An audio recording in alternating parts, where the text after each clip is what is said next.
Hello, Multiverse. Welcome to Omniverse Gamers. My name is Damian Bizzaio. Today we're going to dissect a dynamic encounter, which I'm going to kind of show you how I go through the process of building an encounter that ends up being fun for the characters and more interesting than just your basic, attack and move and kill. And, there's ways to make your combats way more exciting, and there's tools you can use to and thought processes that you can use to make your encounters kind of start that way, and they lead to wherever they go. So this is an encounter that I used in a recent episode of Long Road to Abzu. I believe it's episode 3. I'll put a link down to the actual whole encounter.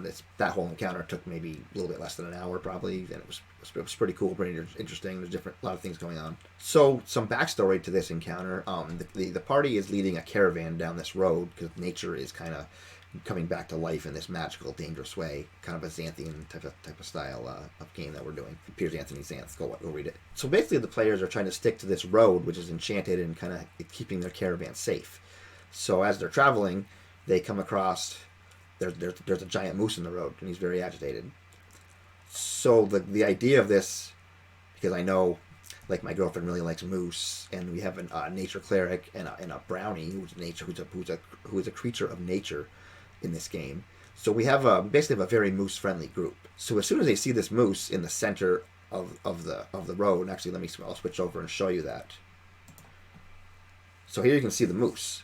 It's just in the road. It's in the road. It's in their way. Now this moose alone is an encounter. I mean, this moose, if they don't, I know my group. I'm pretty sure they're going to try to befriend this moose and not want to kill it outright. But I mean, if they wanted to try to kill it, this moose is bad business. This moose has a sweeping attack.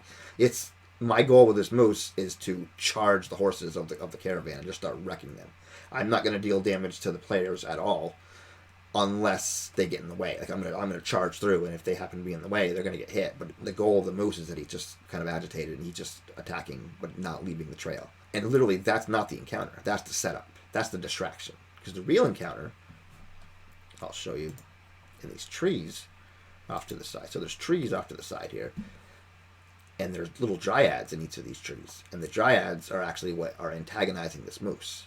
So my group, we roll initiative ahead of time, which helps me a lot when I strategize my games, whatever. But so I knew a couple of them had initiative before the moose, so they had a couple chances to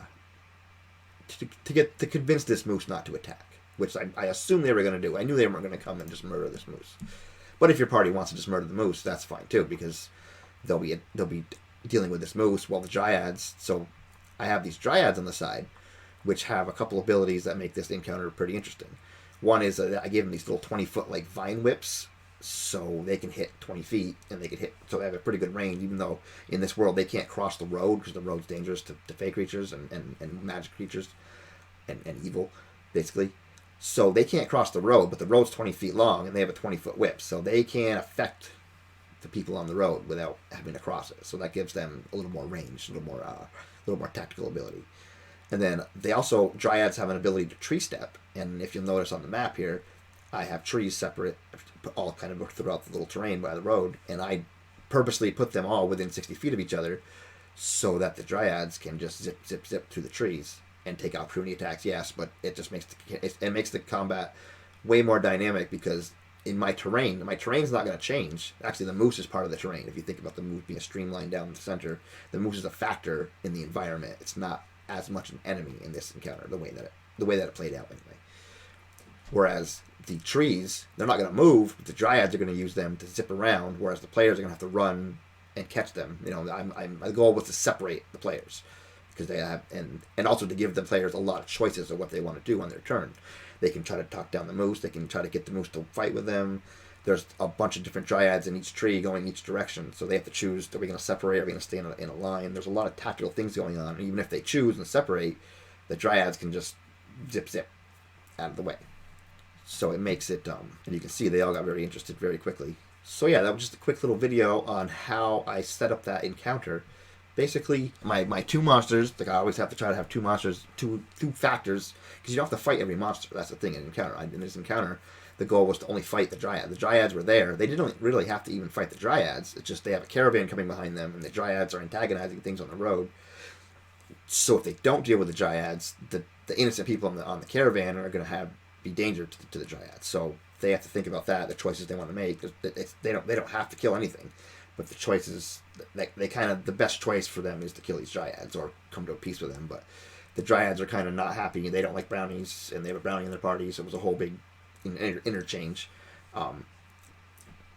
But the idea is that they have a choice what they want to do with the moose, which they ended up befriending the moose because the nature cleric, he loves moose, and now they have a moose in the party that they try to keep safe. I thought they would be using the moose to fight, but they're not. They're just keeping the moose safe. They just have this big moose. They're just bringing him to another place where it's safer. That's their goal. I totally thought they would make him do combat, but I have a tendency to kill their pets sometimes, so I think they're afraid they'll lose the moose. So they're being very careful with their moose anyway.